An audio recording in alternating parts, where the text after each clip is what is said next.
Bonjour, je suis Nina Baronina, une extraterrestre de la planète Zatarienne femelle, qui a été téléchargée sur Terre dans le corps de quelqu'un qui a une modification physiologique, qui est décédé d'une ACV.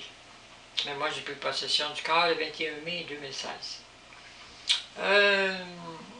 Sur le principe de machine avancer le temps ou reculer le temps ou avancer le temps, quand je parle du vide, on parle de différentes sortes de vide. Il y a différentes sortes de types de vide. Il y a le vide qui maintient les masses dans l'univers. Il y a le vide qui maintient les énergies. Il y a le vide qui maintient les fréquences. C'est tous des vides différents. Mais celui le plus connu, c'est le vide qui maintient les masses, que les astronomes connaissent, ou les physiciens. Alors, eux autres, ils voient que le vide, c'est comme un terrain avec des creux, puis dans le creux, il y a des masses, des planètes, des galaxies. Mais il y a des vides qui contiennent des harmonies aussi, des harmonies dans les vides. Mais il y a des antivides. Puis ça, les extraterrestres, on les utilise aussi. Ça veut dire le contraire du vide. C'est-à-dire que quand il y a un creux, on peut créer l'inverse dans l'autre sens. Comme un miroir opposé, mais dans l'autre sens. Alors quand les deux se fusionnent, ça peut créer des mondes, ça peut créer de la matière, ça peut créer des univers. Parce que le vide avec l'antivide crée la matière. Donc du vide sort la matière.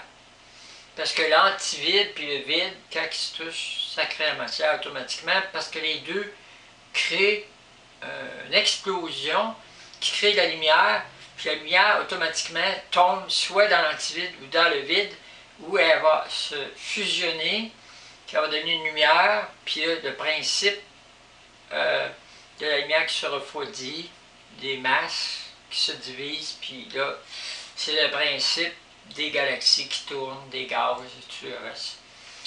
Donc, dans les antivides, il y a plusieurs types d'antivides aussi. Mais si on regarde que l'univers va en expansion, puis qu'à un moment donné, il n'y a plus rien parce que c'est trop expandu, il y a un principe qui peut exister, c'est qu'à ce moment-là, il peut y avoir une barrière limite du vide et de l'antivide qui ne fait pas nécessairement revenir au point de départ, mais qui crée une autre forme de genre de vie. Un autre principe qui rentre en action, qui transforme tout ça dans, on pourrait dire, un paravide en dehors de l'antivide et du vide. Un paravide extrême dans les extrémités des limites de l'extension de l'univers. Donc on va dans les limites les plus lointaines à l'infini, où à l'infini, il y a un paravide d'éternité qui produit un autre genre de structure qui peut faire recréer au point de départ, faire amener au point de départ dans le temps, ou qui peut produire beaucoup d'autres choses aussi.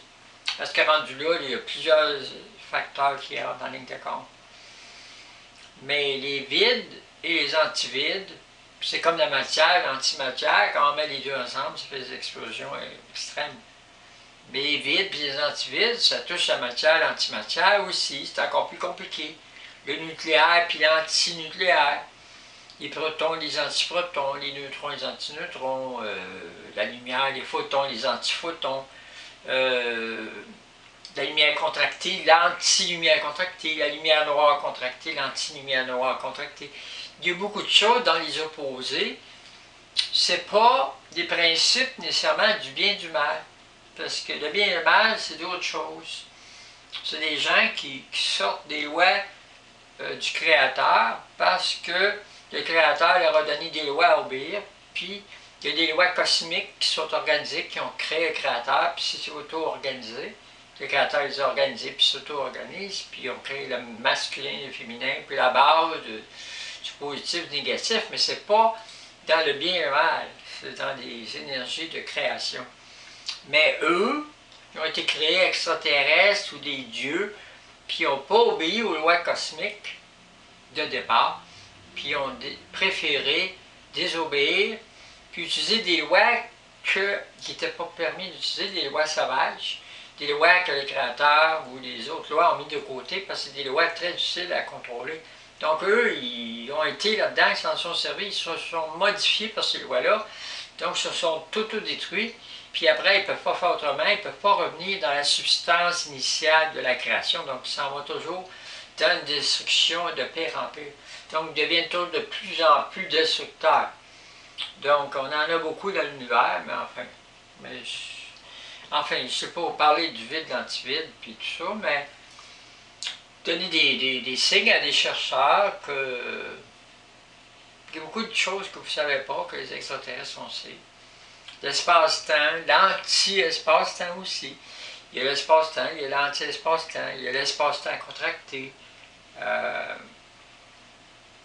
l'espace-temps dans la lumière, l'espace-temps dans la matière, l'espace-temps dans des fréquences, dans des codes secrets aussi que les extraterrestres connaissent, des codes de modulation secrète que seuls certains extraterrestres connaissent. C'est des sciences tellement avancées.